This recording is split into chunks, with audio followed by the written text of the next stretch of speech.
ఆమె నాకు తల్లిదండ్రులు స్తోత్రం నాయన ప్రభా ఇంతవరకు పాటల్లోని సాక్ష్యం లేదు ప్రభా తెచ్చుకుంటున్నాను ప్రభా తండ్రి ప్రభా మీ బిడ్డలు ఎక్కడున్నా ప్రభా చేసే దేవుడు సిఎస్ఎఫ్ మేడం కూడా ప్రభా అంతా కష్టపడి ఆరాధించడానికి సమయం దయచిన ప్రభా తగిన సమయం ప్రభా అందరూ కలుసుకుని ప్రభా మనసు భాగ్యం దయచిన ప్రభా తండ్రి వేరే వేరే భాషలో ఉన్న వాళ్ళు ఏర్పాటు చేసుకున్నాను ప్రతి నాలుక తండ్రి ప్రతి మోటారు ప్రోగ్రాం చూపించినట్టు తండ్రి ఏర్పాటు చేసుకున్న విధానం ప్రోగ్రాం ఆలోచించిన తీసుకోవడం ప్రభు ఇప్పటి వరకు ప్రోగ్రాం పాటల ద్వారా దాన్ని తెచ్చుకుని ధన్యమైన సాక్షిదాన్ని దాన్ని తెచ్చుకుని ధన్యమైన మరియు వాక్య ధ్యాన సమయంలో వచ్చిన ప్రోగ్రాం చాలా హృదయాలు తెరవన్నాయి తండ్రి ఏదైతే వాక్యం సిద్ధపరచడం మన హృదయాలతో మాట్లాడినాయన ప్రభావం నేనైతే ప్రభావ నిమిత్త మాత్రం అయిన ప్రభావం ఈ శిరోచరణ నోటుపరుచుకొని వాక్యం తండ్రి బిడ్డలందరూ తండ్రి ఇచ్చి కలిసి ప్రభావ సహాయం దయచేసిన ప్రభావం అంటే మేమందరూ తండ్రి కార్యక్రమం పాత్రలైన ప్రభావం కానీ మీ నమ్మకం ఏర్పాటు చేసుకున్నాం అంటే లోకంలో కన్యం లేని వాడిని తండ్రి సిగ్గుపరచడానికి ఒక తండ్రి కన్నులేని వాడిని సిగ్గుపరచడం తండ్రి అలాంటి వాళ్ళందరినీ ప్రభావం మీరు ఏర్పాటు చేసుకున్న ప్రభావ తండ్రి అందరూ స్తోత్రమైన ప్రభావం మీ గొప్పకి మీ ప్రేమ కొరకే తండ్రి ఈరోజు తండ్రి ఇతరే వాక్యం ప్రభావ తండ్రి చెప్పేవాళ్ళం మేమే కానీ ప్రభావ వాక్యం తండ్రి కార్యం జరిగించి దేవుడు మీరే నాయన తండ్రి స్తోత్రం తండ్రి అటు వాక్యం ఇచ్చిన ప్రభావం ఓటు కూడా వాక్యం తండ్రి ప్రార్థన తండ్రి కోరిన సహాయం దయచేయండి యేసుక్రీస్తు మమ్మల్ని కలిగి వేడుకొచ్చున్నాం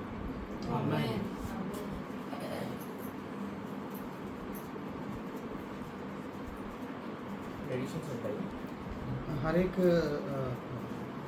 रिलीजन मत में कुछ कुछ ट्रेडिशन रहता है ప్రతి ట్రెడిషన్ని ఒక రీజన్ వల్ల పెట్టుంటారు हर एक जो कल्चर या ट्रेडिशन जो उस मत में रहता है वो कुछ कारण से रखते हैं కానీ సంవత్సరాలు గడిచే కొద్దీ ఆ రీజన్ తెలియకుండా యాబ్సెంట్ మైండెడ్గా ఆ ట్రెడిషన్ ఫాలో అయిపోతుంటారు लेकिन कुछ साल होने के बाद ऐसे ही हो जाता है कि मतलब ऐसे ही अंधविश्वास से लोग उसी को पूरा करना शुरू करते रहते हैं మన క్రిస్టియానిటీలో అలాంటి ఒక ట్రెడిషన్ ఏంటి అంటే तो जो मसीहा का लोगों में भी ऐसा एक ट्रेडिशन था वो क्या है कि అది ఏంటంటే పరలోక ప్రార్థన वो है कि स्वर्ग राज्य का प्रार्थना అందరికీ క్రైస్తవులో కొత్తగా వచ్చే వాళ్ళకి పాతదనం అందరికీ బాగా పరిచయం అయింది పరలోక ప్రార్థన तो मसीहा का ज़िंदगी में नया आने वाला या पुराना वाला सबको जो परिचय चीज़ कुछ है तो बाइबल से वो स्वर्ग राज्य का प्रार्थना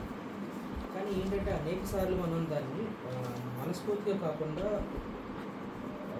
कंपलसरी विधंगा చేసేస్తూ ఉంటాం तो बहुत बार हम ऐसा करते हैं कि उसको मन से उस प्रार्थना को हम उच्चारण नहीं करते हैं लेकिन एक ज़बरदस्ती बोल के हम उसको उच्चारण करते हैं సైకాలజీలో ఒక టర్మ్ ఉంది तो साइकोलॉजी में ऐसा एक शब्द है జమాయిస్ వ్యూ అని ఒక టర్మ్ ఉంది जमाइस व्यू बोल के एक शब्द है అది ఏంటి అంటే वो क्या है कि ఒక విషయాన్ని రిపీటెడ్గా చేస్తున్నప్పుడు एक चीज़ को रिपीटेडली करने से మనకి ఏదైతే తెలిసిన విషయం ఉంటుందో అది తెలియని దానికైతే మారిపోతుంది जिस चीज़ को हम बहुत जानते हैं वो ऐसा बन जाता है कि वो हम कभी नहीं जानते हैं ఫర్ ఎగ్జాంపుల్ उदाहरण के लिए మనం యాపిల్ అనే వర్డ్ని పదే పదే రాస్తూ ఉన్నాం అనుకోండి तो एप्पल बोल के एक शब्द को हम बार बार लिखने से ఒక 20th 25th టైంకి వచ్చేటప్పటికి స్పెల్లింగ్ ఇదే కాదని డౌట్ వస్తుంది మనకి. 28th या 25th समय तक हम पहुंचने से लिखने के बारे में वो हम सोचते हैं कि एप्पल का स्पेलिंग यही है क्या बोल के हमें डाउट भी आ सकता है అలాగే మన క్రైస్తవ జీవితంలో చాలా విషయాలు అట్లనే జరుగుతూ ఉంటాయి ऐसा ही मसीहा का ज़िंदगी में बहुत सारे चीज़ हमारे ज़िंदगी में होते रहते हैं అలాంటిది ఒకటి పరలోక ప్రార్థన वैसा एक चीज़ है स्वर्ग राज का प्रार्थना भी కానీ అది మనకి రిపీటెడ్గా మన ట్రెడిషన్ అవ్వడం మూలాన तो ये एक ट्रेडिशन जैसा एक कल बन गया కానీ మనం హార్ట్ఫుల్గానే ఆ ప్రేయర్ మనం చేయాలి लेकिन उस प्रार्थना को हम पूरी आत्मा पूरी हृदय से उसको प्रार्थना करना चाहिए ఈరోజు పరలోక ప్రార్థన గురించి ధ్యానించుకుంటాం तो आज स्वर्ग राज का प्रार्थना के बारे में हम थोड़ा ध्यान करेंगे పరలోక ప్రార్థన రెండు చోట్ల రాయబడి ఉంది బైబిల్లో तो स्वर्ग राज का प्रार्थना दो जगह लिखा गया है बाइबल में ఒకటి మత్తయి సువార్తలో 12 మంది ప్రసంగం అప్పుడు యేసుప్రభువు చెప్తారు एक मत्ती का सुसमाचार में पहाड़ का जो प्रसंग रहता है यीशु मसीह का उधर बोलते हैं 5वें अध्याय में ఇంకోటి లూకా సువార్తలో 11వ అధ్యాయంలో చెప్తారు और दूसरा है लूका का सुसमाचार 11 अध्याय में दूसरा बार हम देख सकते हैं उसको। లూకా సువార్త 11 అధ్యాయం నుంచి స్టార్ట్ చేద్దాం. तो पहले हम लूका का सुसमाचार 11 अध्याय से शुरुआत करेंगे। మొదటి 2 వచనాలు చదువుదాం. पहले दो वचन हम पढ़ेंगे। ఆయన చోట ప్రార్థన చేయించుకుంటూ ప్రార్థన సాగించిన తర్వాత ఆయన శిష్యులలో ఒకడు ప్రభువా యెహోవాను తన శిష్యులకు నేర్పునట్లుగా మాత్రం ప్రార్థన చేయనివ్వకమని ఆయన అడిగారు. हिंदी में पढ़िए सिस्टर 7:1-2। उसने उनसे कहा, जब तुम प्रार्थना करो तो कहो, हे पिता, तेरा नाम पवित्र माना जाए, तेरा राज आए, हमारी दिन भर की रोटी हर दिन हमें दिया कर, और हमारे पापों को क्षमा कर, क्योंकि हम भी अपने हर एक अपराधों को क्षमा करते हैं, और हमें परीक्षा में ना डाल। యూజువల్గా బైబిల్లో తప్పు పట్టేవాళ్ళు तो साधारण जो बाइबल से गलतियाँ निकालने के लिए जो लोग कोशिश करते हैं, ఇక్కడ 2 వేర్వేరు చోట్ల రాశారు, ఇది తప్పు రాశారు అని అంటారు. तो ये चीज़ बोलते हैं कि ये दो जगह लिखा है स्वर्गराज का प्रार्थना, तो गलत लिखा है बोल के वो लोग बोलते रहते हैं। అంటే ఒక గ్రంథంలో కొండ మీద ప్రసంగం ఒకటి చెప్తారు, ఇంకో గ్రంథంలో ప్రార్థన చేసినప్పుడు చెప్తారు, ఇది సరిగ్గా రాయలేదు అని చెప్తారు. तो ऐसा बोलते हैं कि मत्ती में ऐसा लिखा है कि पहाड़ में जब यीशु मसीह बात कर रहे थे तो उस समय बोला है, लेकिन इधर बोला है कि प्रार्थना कैसा करना है बोल के लोग पूछने से वो बताया तो बोल के गलत है बोल के लोग बोलते हैं। కానీ అలాంటి వాళ్ళకి ఐ విట్నెస్ అనేది ఎలా వర్క్ అవుతుందో తెలియదు. तो ऐसे लोगों को आंख से जो लोग देखते हैं और गवाही देते हैं वो कैसा काम करता है उन लोगों को पता नहीं है। ఏదైనా ఒక క్రైమ్ కానీ యాక్సిడెంట్ కానీ జరిగినప్పుడు कोई भी एक क्राइम होने से या कुछ एक्सीडेंट होने से ఐ విట్నెస్ని ఎప్పుడు వెంటనే కలవనివ్వరు. तो जो उसको देखा है उसको तुरंत मिलने के लिए वो लोग कोई कोशिश नहीं करता है, ఎందుకంటే ఇద్దరు మనుషులు ఒకే యాక్సిడెంట్ చూస్తే क्योंकि दो लोग एक ही एक्सीडेंट को एक ही बार देखने से ఒక్కొక్కరికి ఒక్కొక్క ఈవెంట్ ఒక్కొక్కరికి ఒక్కొక్క డీటెయిల్ జ్ఞాపకం ఉంటుంది. तो एक एक आदमी को या एक एक जो देखा है एक एक चीज़ उसको याद रहता है। ఒకవేళ ఇద్దరు కలిసి మాట్లాడుతుంటే यदि वो दोनों मिल के बात करने से ఇద్దరి నరేటివ్ ఒకటే అయిపోతుంది. तो वो दोनों का जो बोलना चाहता है वो सेम हो जाता है। అప్పుడు ఆ యాక్సిడెంట్ తెలియాల్సిన ఇంపార్టెంట్ విషయం మిస్ అయిపోతుంటాయి. तब क्या हो जाता है कि उस जो एक्सीडेंट या क्राइम जो हुआ है उसमें जो क्लूज जो मिलना चाहिए वो सब निकल जाता है और उनका नरेशन सेम हो जाता है। అందుకే ఇద్దరు different I witnesses different narratives చెప్పడం అనేది ఇంపార్టెంట్. इसलिए दो दो दूसरी तरफ जो गवाही देने वाला रहना जरूरी है इस चीज़ों में। ఫర్ ఎగ్జాంపుల్ उदाहरण के लिए ఒక స్కూటీ వెళ్ళి ఒక లారీని గుద్దేసింది అనుకోండి. ऐसा सोचिए कि एक स्कूटी वाहन है वो जाके एक लॉरी को ठोक दिया था। దానికి ఇద్దరు సాక్షులు ఉన్నారు చూసిన वो వాళ్ళు. ठोक देने के बाद उसको देखा है, दो लोग देखा था उसको। ఒక అతను చెప్పాడు और एक आदमी बोला है, స్కూటీ వాళ్ళు పొరపాటున స్కిడ్ అయిపోయి వెళ్ళి పడిపోయారు అని చెప్పారు. तो ऐसा बोलता है कि स्कूटी वाला ही गलती से स्किड होके जाके लॉरी को ठोक दिया बोल के बोलता है। చాలా రక్తం వచ్చింది, హాస్పిటల్కి తీసుకెళ్ళాం అని చెప్పారు. और बोलता है कि बहुत खून निकला और उसको हॉस्पिटल लेके चला बोल के बोलते हैं।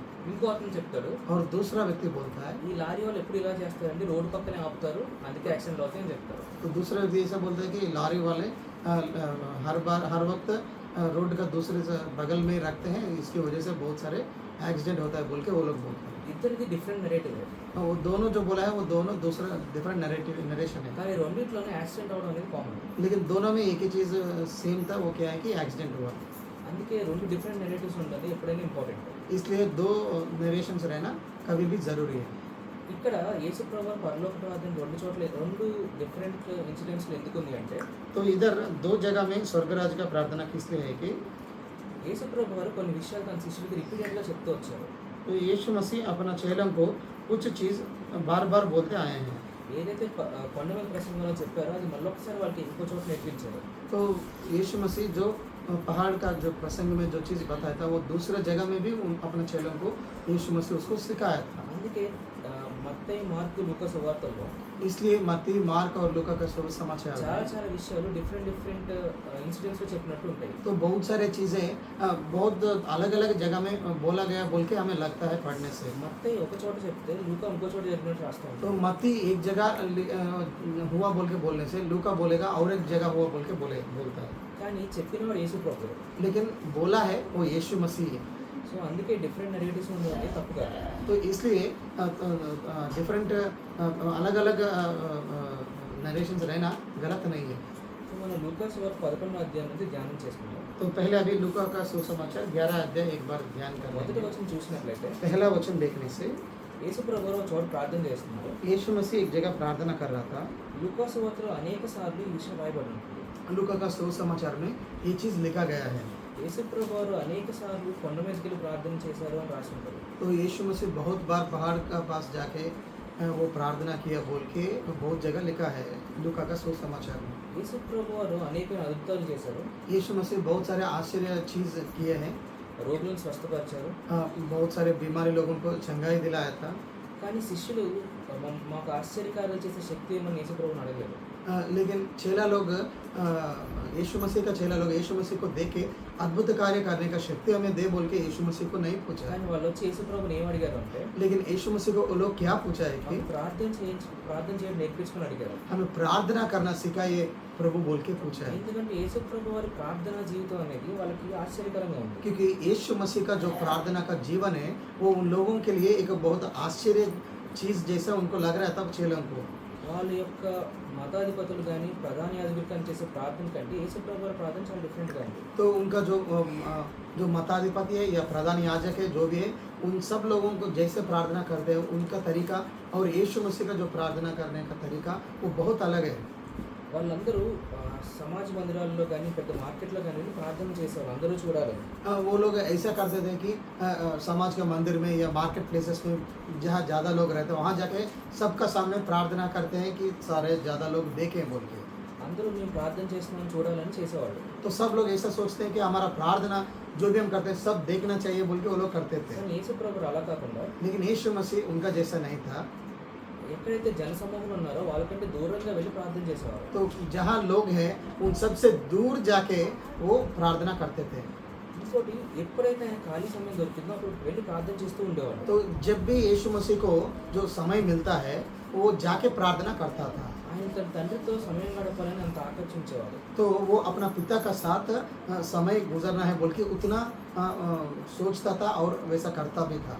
ఆ విషయాలను చూసి శిష్యులు మాకు కూడా ప్రార్థన చేయడం నేర్పించమని అడుగుతున్నారు. तो वो चीज़ को शिष्य लोग चेला लोग देख के यीशु मसीह को पूछते हैं कि हमें भी प्रार्थना करना सिखाइए बोल के।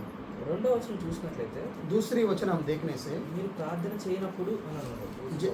हाँ तो ऐसा यीशु मसीह बोल रहे हैं कि जब आप प्रार्थना करते हैं మనం ఒకవేళ ఇంగ్లీష్లో చూసినట్లయితే तो इंग्लिश में हम देखने से వెన్ యూ ప్రే అన్నారు.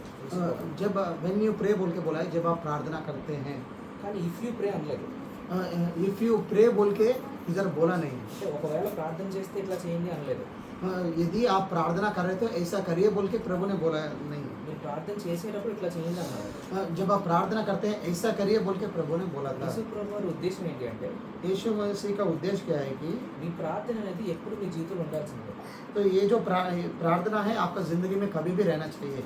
ఆ ప్రార్థన ఎలా చేయాలి అనేది ఆయన ఇక్కడ నేర్పిస్తున్నారు. तो वो प्रार्थना आप कैसे करना है बोल के प्रभु इधर सिखा रहे हैं। మనం ఇప్పుడు మత్తయి సువార్తలోకి వెళ్దాం. కొంచెం ఎలాబొరేట్ వర్షన్ ఉందాం. तो अभी हम मत्ती का सुसमाचार में जाएंगे 5 अध्याय 6వ అధ్యాయం 9వ 6 अध्याय में 9 वचन में मत्ती 6:9।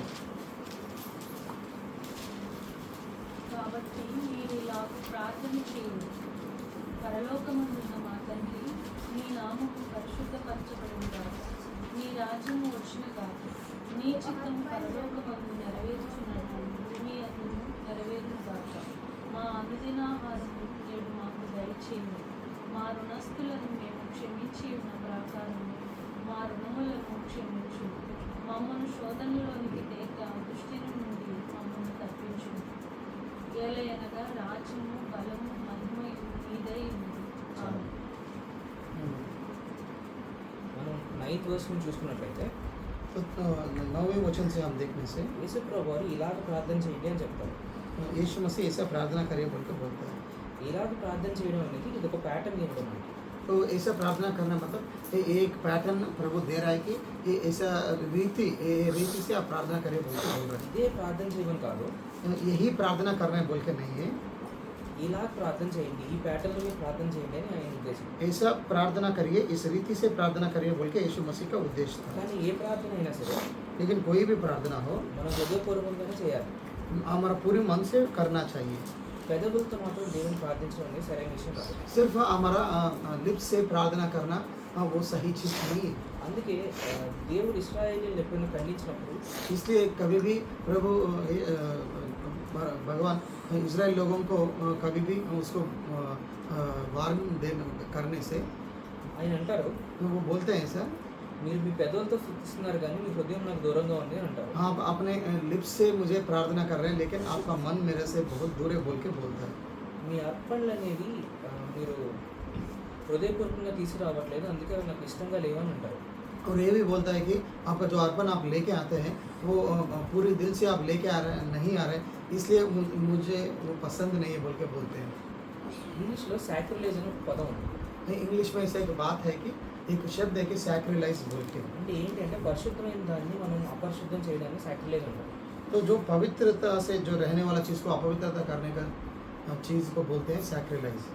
కానీ ఒక భక్తుడు ఏమని డిఫైన్ చేశారు అంటే, लेकिन एक भक्तिमान व्यक्ति ऐसा बताया था कि ఏదైతే నీ దృష్టిలో నీకే విలువ లేనిదో कोई भी चीज़ तुम्हारा दृष्टि में उसका वैल्यू कीमती नहीं है, దాన్ని తీసుకెళ్ళి ప్రభు నువ్వు తీసుకో అని చెప్పడం ఇంకా అంతకంటే పెద్ద సాక్రిలేజ్ అని చెప్తాను. वो जाके प्रभु को दे के बोल देना वो सबसे ज़्यादा उससे ज़्यादा और सैक्रिलाइज और कुछ भी नहीं बोल के बोलता है। దేవుడు మలాకి గ్రంథంలో ఒక వార్నింగ్ ఇస్తాడు ఇశ్రాయేలుకి.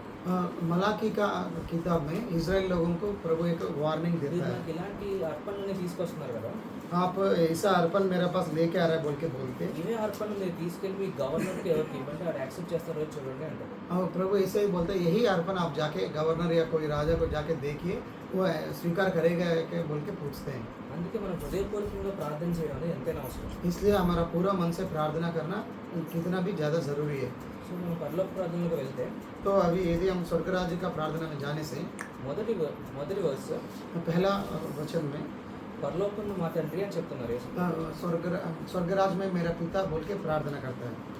ఈ లైన్ వల్లనే శిష్యులందరూ యేసు ప్రభు వారి ప్రార్థన డిఫరెంట్ అని తెలుసుకున్నారు. तो इस लाइन से इस शब्द से वो शिष्यों को समझ में आया कि यीशु मसीह का जो प्रार्थना है वो अलग है बोल।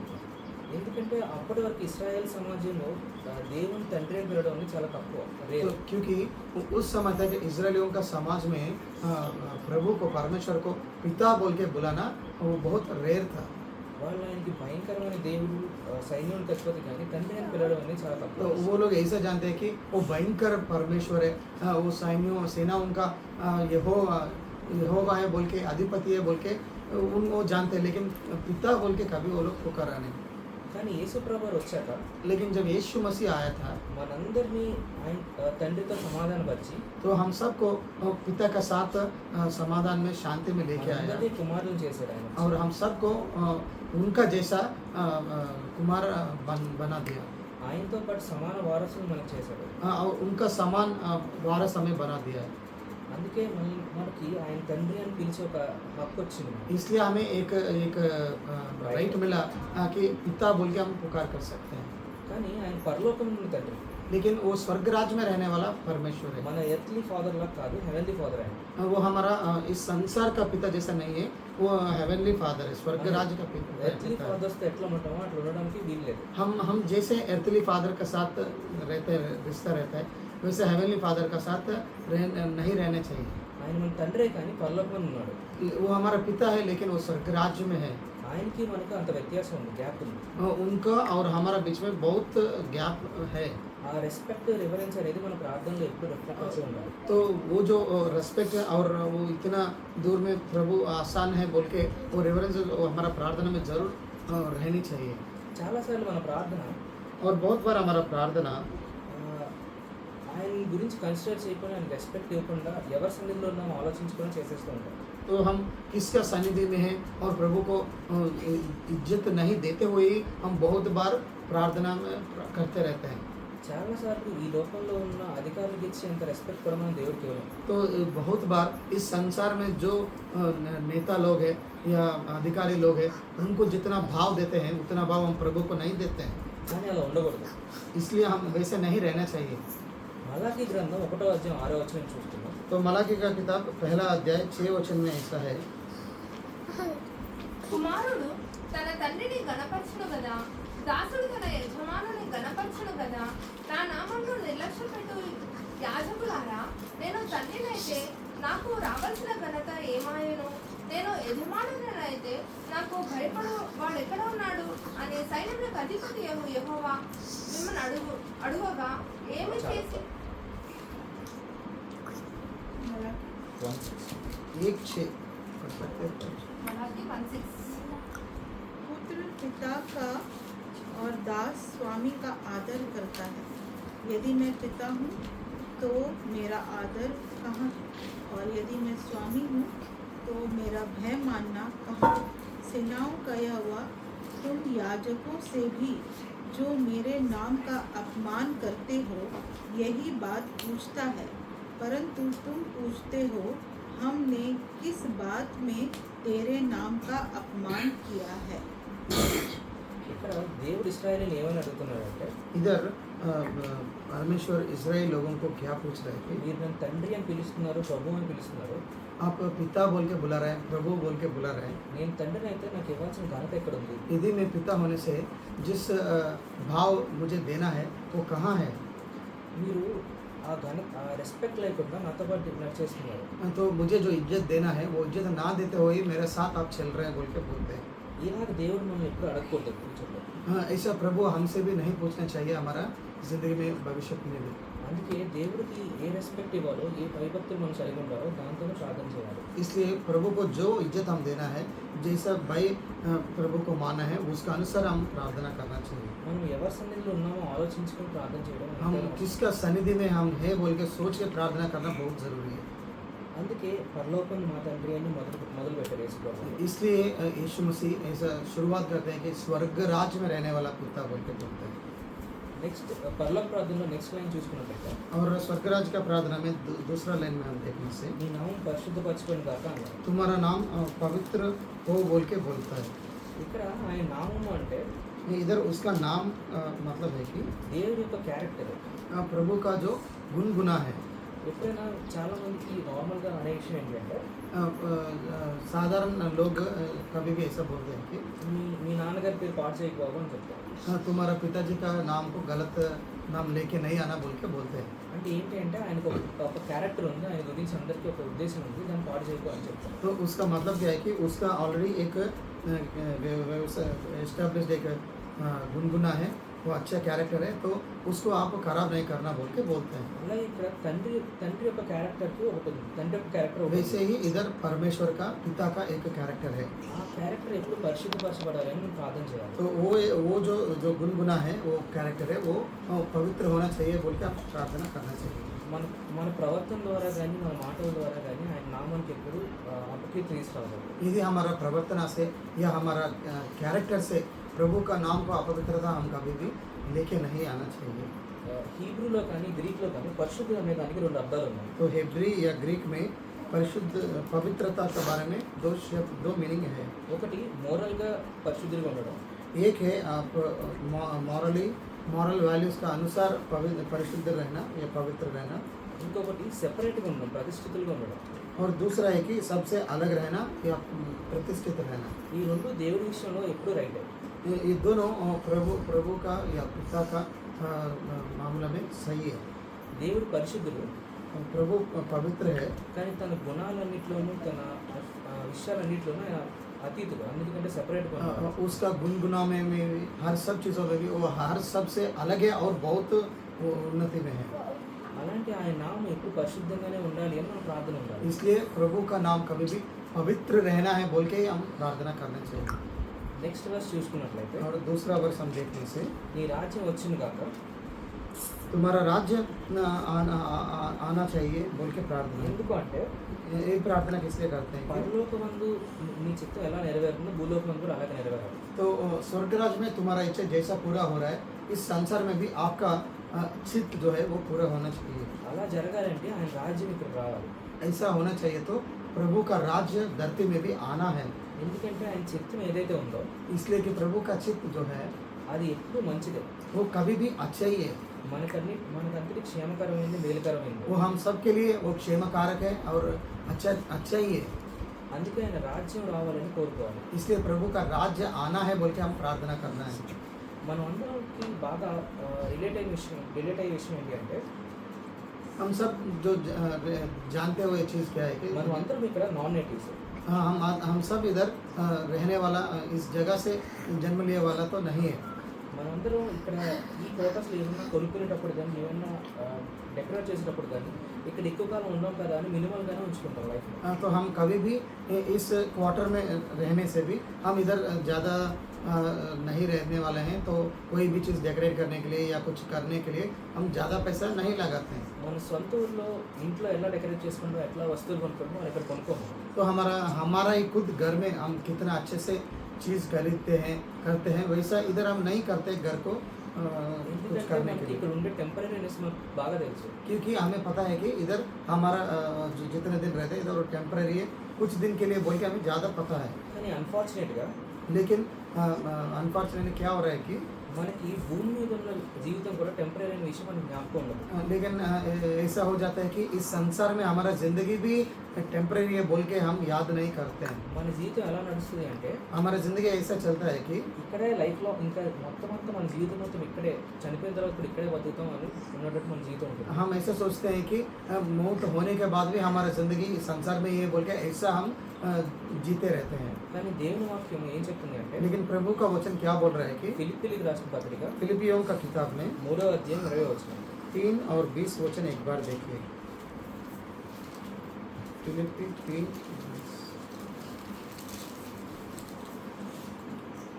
पर हमारा स्वदेश स्वर्ग पर है और हम एक उद्धारकर्ता प्रभु यीशु मसीह के वहाँ से आने की बाट जो है। ఇక్కడ దేవుని వాక్యం ఏమని ఉందంటే प्रभु का वचन में क्या है कि మన సిటిజన్షిప్ అనేది హెవెన్లో ఉంది. हमारा जो पौर स्थिति जो है वो स्वर्ग राज्य में है। మనం ఈ లోక వాసులం కాదు, हम इस संसार का लोग नहीं है, మనది పరలోక రాజ్యం. हमारा स्वर्ग राज्य है बोल के बोला। ఆ రాజ్యం యొక్క నివాసులు ఉన్నారు.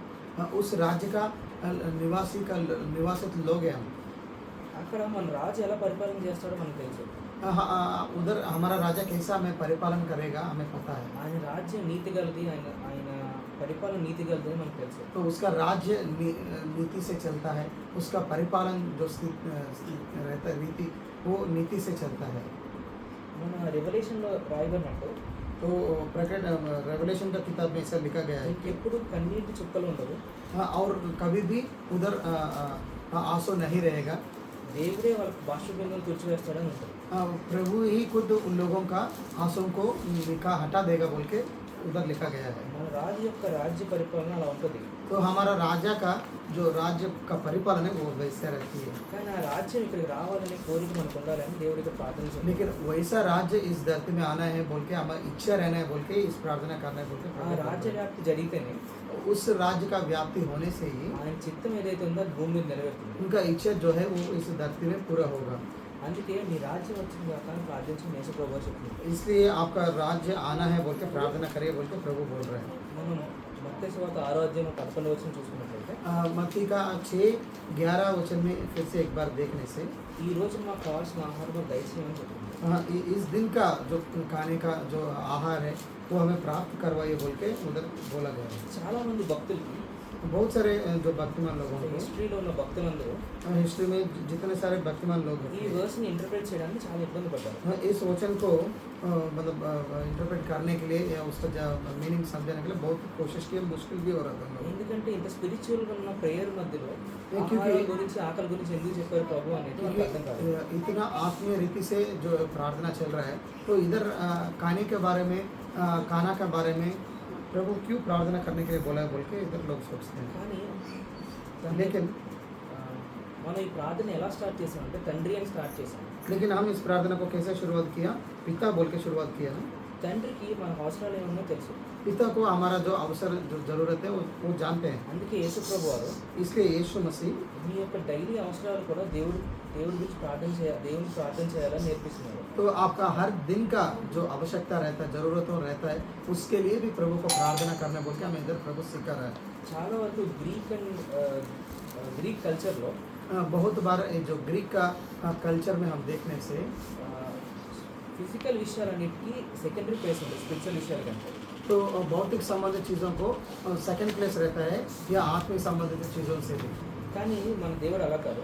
लेकिन हमारा प्रभु वैसा नहीं है। మన యొక్క భౌతిక అవసరాలు కూడా తీర్చే దేవుడు. हमारा जो भौतिक संबंधित का चीज़ों का ज़रूरतों को भी पूरा करने वाला परमेश्वर है हमारा प्रभु। కానీ ఇక్కడ ప్రార్థన ఏమని చేస్తున్నాం అంటే దినదిన ఆహారం మాకు దయచేయమని చేస్తున్నాం. लेकिन इधर प्रार्थना ऐसा कर रहे हैं कि हर दिन का जो खाना है हमें प्राप्त करवाइए प्रभु बोल के प्रार्थना कर रहे हैं। అంటే ప్రతి చిన్న విషయంలో ఆయన మీద డిపెండెన్స్ మనకు ఉండాలని యేసు ప్రభు నేర్పిస్తున్నారు. तो हर छोटी चीज़ में भी प्रभु का ऊपर हम डिपेंड होना है बोल के इधर प्रभु हमें सिखा रहा है। ప్రతిరోజు మనకు కావాల్సిన ఆహారం మనమే సమకూర్చుకుంటూ ఉంటాం. हर दिन का जो खाने का जो आहार है वो हम मुश्किल से प्रयास से उसको हम प्राप्त करते हैं। కానీ అది కూడా దయచేసేవాడు దేవుడు అనేది మనకు తెలియాలని ప్రభువు నేర్పిస్తున్నారు. लेकिन वो प्राप्त करने वाला ही हमारा परमेश्वर है बोल के हम ग्रहण करना है बोल के इधर प्रभु हमें सिखा रहा है। కానీ దేవుడు నీకు దినదిన ఆహారమే ఇస్తాడు. प्रभु आपको हर दिन का खाना ही देता है, నెల నెల ఆహారం ఇవ్వడం. एक महीने का आहार नहीं देता है। అందుకే సీనాయి అరణ్యంలో इसलिए सिनाई का जो जंगल में మన్నాని సమకూర్చుకొని ఉన్నప్పుడు जाके आप लोग मन्ना को ले लीजिए, उठा लीजिए बोल నీకు के ఎంత बोला। కావాల్సిన సమకూర్చుకోమని మోషే ద్వారా చెప్తాడు దేవుడు. तो आपको जितना चाहिए उतना तो आप जाके उठा लीजिए बोल के बोलता है मोशे के द्वारा। కానీ ఎక్కువ తీసుకున్న వాళ్ళకి ఎక్కువ కాలేదు, తక్కువ తీసుకున్న తక్కువ కాలేదని దేవుని వాక్యం రాయబడింది.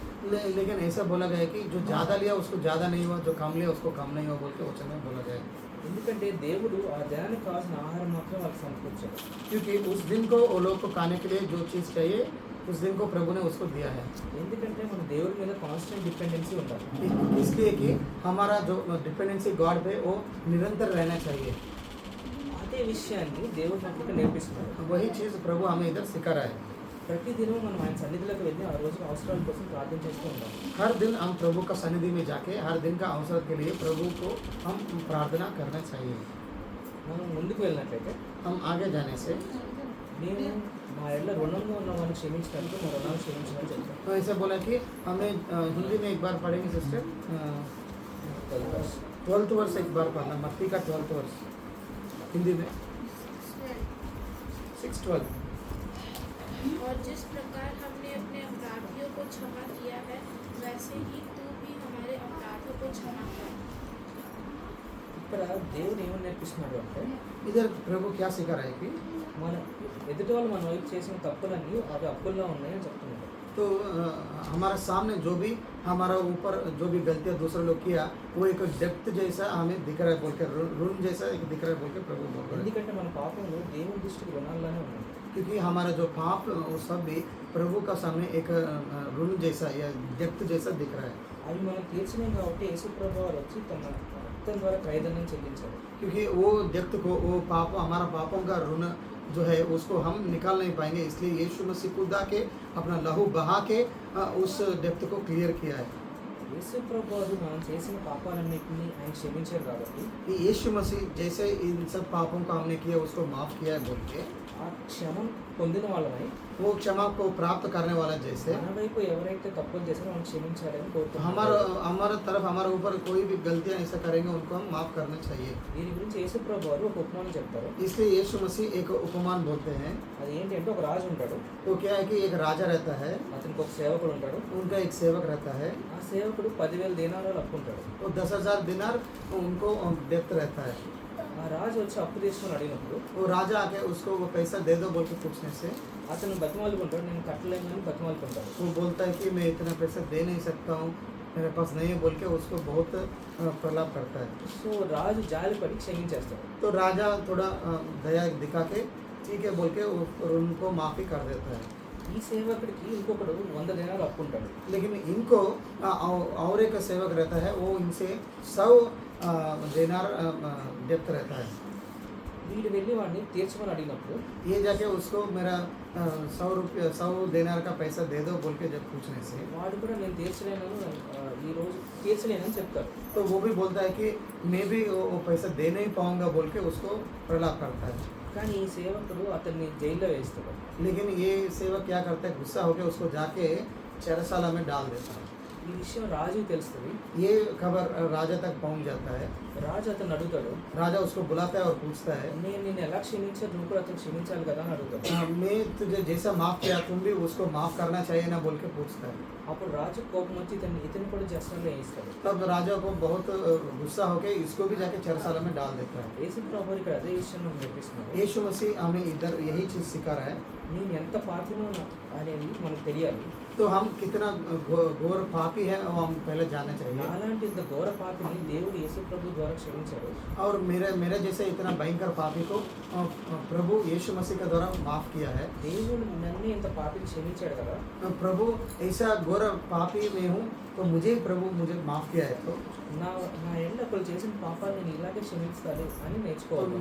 तो दूसरों मेरे ऊपर जो भी पाप करते हैं ऐसा तो मुझे जैसा प्रभु ने माफ किया मैं उनको माफ करना बोल के सीखना बोल के प्रभु इधर सिखा रहा है।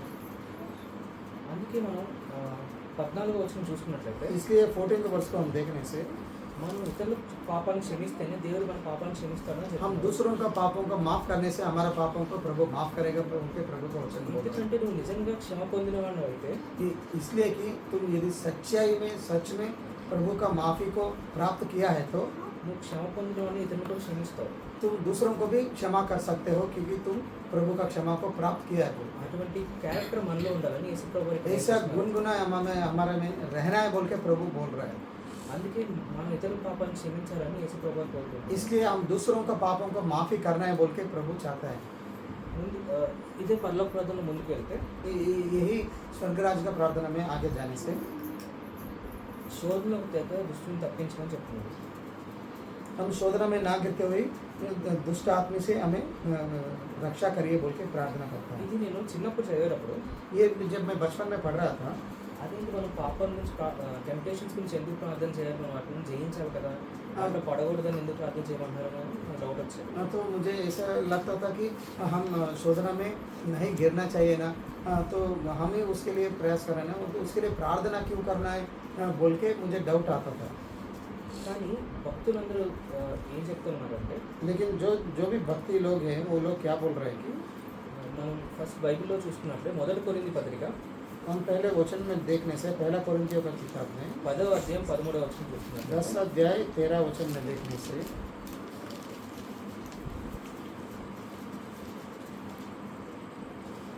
तुम किसी ऐसी परीक्षा में नहीं पड़े जो मनुष्य के सहने से बाहर।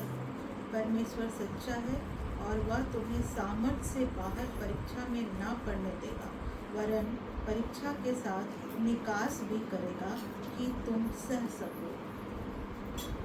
దేవుని వాక్యం ఇక్కడ ఏం చెప్తుంది అంటే प्रभु का वचन इधर क्या बोल रहे हैं कि మనకున్న కెపాసిటీ కంటే దేవుడు ఎక్కువ శోధన మనకు ఎలా చూడాలి. हमारा जो सामर्थ्य से ज़्यादा शोधना प्रभु हमें एलो नहीं करता है, పైగా దాంట్లో నుంచి బయటపడే మార్గాలు కూడా దేవుడు చూపిస్తాడు. और उससे बाहर निकलने का मार्ग भी प्रभु ही दिखाता है। కానీ దట్ డజంట్ మీన్ దట్ మనం వెళ్ళి పాపాల్లో పడాలని కాదు. लेकिन वो ऐसा नहीं कहता है कि हम जाके पाप में गिरना है बोल के। అంటే ఎక్కడైతే టెంప్టేషన్ ఉంటుందో అక్కడికి వెళ్ళి నిలబడు దేవుడిని కాపాడుకోవడానికి కాదు. तो जहाँ टेम्पटेशन है शोधना है वहाँ जाके खड़ा हो जाओ बोल के उसका मतलब नहीं है। దేవుని వాక్యం చెప్పిన మనం దేవుని టెస్ట్ చేయకూడదు. प्रभु का वचन ये भी बोल रहा है कि हम प्रभु को परीक्षा नहीं करना चाहिए।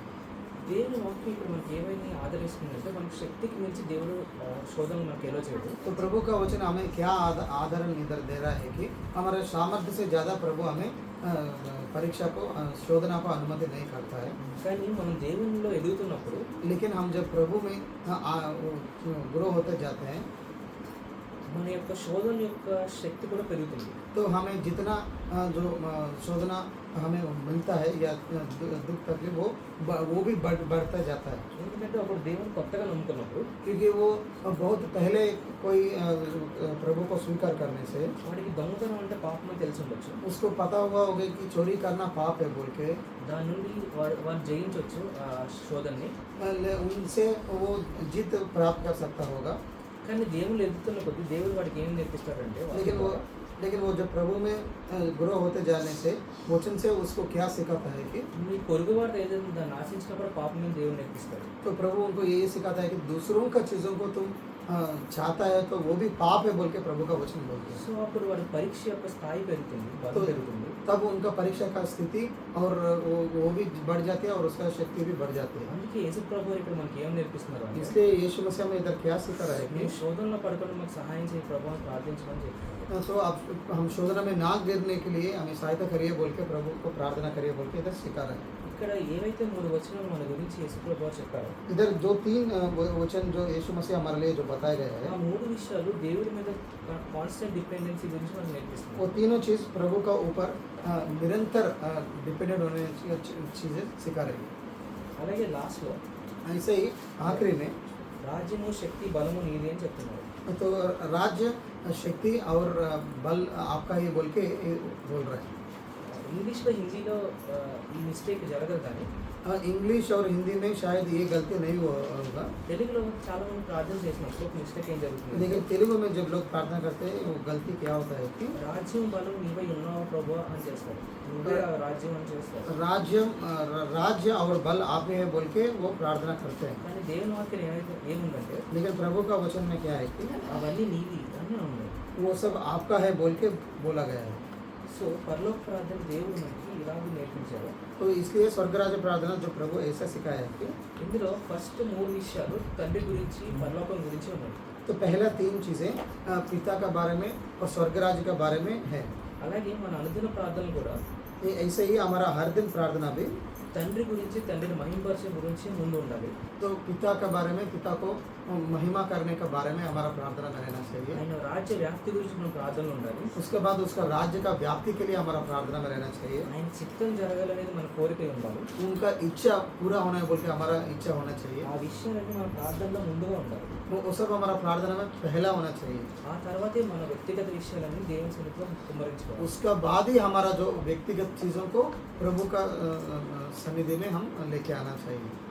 అలాగే ఇక్కడ first 7th verse 8th verse చూసుకున్నట్లయితే जैसे ही हम 7वें वचन 8वें वचन देखने से అన్యులందరూ చాలా ఎక్కువ ప్రార్థన చేస్తారు వాళ్ళ దేవుడు వినాలని. अन्य लोग ऐसा बहुत ज़्यादा प्रार्थना करते हैं कि अपना परमेश्वर देखना है बोल के, सुनना है बोल के. దేవుడు వేరే ఏదో పనిలో బిజీగా ఉంటాడు, ఆయన మన వైపు చూడాలంటే చాలా ఎక్కువ ప్రార్థన చేయాలి, ఏదేదో చేయాలి అని చేస్తూ ఉంటారు. तो वो ऐसा सोचते हैं कि जो परमेश्वर है वो दूसरा काम में बहुत बिजी होगा, तो मैं इसलिए बहुत ज़्यादा बहुत ज़ोर से प्रार्थना करने से सुनेगा बोल के लोग सोचते रहते हैं. కానీ దేవుడు ఏం చెప్తున్నాడంటే लेकिन प्रभु इधर यीशु मसीह क्या बोल रहे 8వ हैं? వచనం ఏమనుందంటే 8वें वचन में क्या बोल रहे थे? మీ పరలోక తండ్రి మీకు ఏం కావాలో మీ పరలోక తండ్రికి ఆల్రెడీ తెలుసు. तो आप लोगों को जो चीज़ चाहिए वो आपका परमेश्वर को, पिता को आपसे पूछने से पहले उसको पता है. అందుకే వాళ్ళలాగా మీరు ప్రార్థన చేయొద్దు అని చెప్తున్నాడు. इसलिए उन जैसा आप लोग प्रार्थना मत करिए बोल के प्रभु बोलता है इधर. తండ్రికి మీకు ఏం కావాలో తెలుసు కాబట్టి पिता को आपको जो चाहिए वो जानता है बोल के ఇలా ప్రార్థన చేయండి అని చెప్తున్నాడు. ऐसा प्रार्थना करिए बोल के बोल रहे हैं. సో మన ప్రార్థనా జీవితం అనేది तो इसलिए हमारा जो प्रार्थना का जिंदगी యేసు ప్రభువుని నేర్పించిన ప్యాటర్న్ ద్వారా మనం అంతా నేర్చుకున్నాం. यीशु मसीह ये जो पैटर्न जो सिखाया था उसका अनुसार रहने के लिए हम कोशिश करेंगे. ఆ విధంగా మన జీవితాన్ని సరి చేసుకున్నాం. उस प्रकार हमारा जिंदगियों को हम ठीक करेंगे. అంటే కృప పరిశుద్ధాత్మ దేవుడు మనకి దయచేసి. ऐसा कृपा हम सबको पवित्र आत्मा दे. ఆమేన్. हमें प्रभु इस सुंदर वचन को आशीर्वाद करें और हमारे सुनने में आशीर्वाद. सुंदर वचन के लिए ब्रदर राजे को बहुत बहुत धन्यवाद. जो आपको आने वाले दिन में भी अच्छे से अपना आत्मस्थ करके और भी उनका सेवा में आपको इस्तेमाल. आमीन. आइए जो भी वचन हमने सुना है वचन के अनुसार अभी हम आराधना करेंगे. स्वर्ग राज्य का प्रार्थना क्या है, कैसे हम प्रार्थना करना है और उस हमारा ज़िंदगी में प्रार्थना करने का तरीका